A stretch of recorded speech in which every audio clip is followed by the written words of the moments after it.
течение этой недели мы продолжаем целый цикл мероприятий, который был начат месяц назад, вот в этом текущем году, и мы продолжаем повышение квалификации государственных служащих, а на территории колледжа мы в течение этой недели проводим несколько курсов повышения квалификации с педагогическими и руководящими работниками системы образования.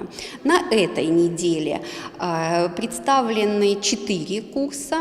Мы работаем в аудиториях. Это директора и заучи общеобразовательных учреждений, учреждений среднего профессионального образования. То есть это тематика правовые и организационные основы управления современной школы и современного колледжа.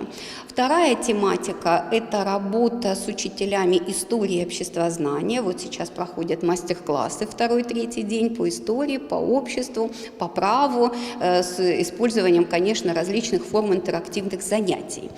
Третья группа – это работа с учителями английского языка, где коллега, преподаватель общается. Мы действительно ставим задачу не столько знания, сколько обмен навыками преподавания, какие-то новые образовательные технологии показать. Ну, вообще, это замечательная, конечно, инициатива Министерства просвещения, потому что данный опыт, который мы имеем возможность получить или обменяться с коллегами, это большая возможность. Было предложено много прогрессивных методик, такие как диктоглосс.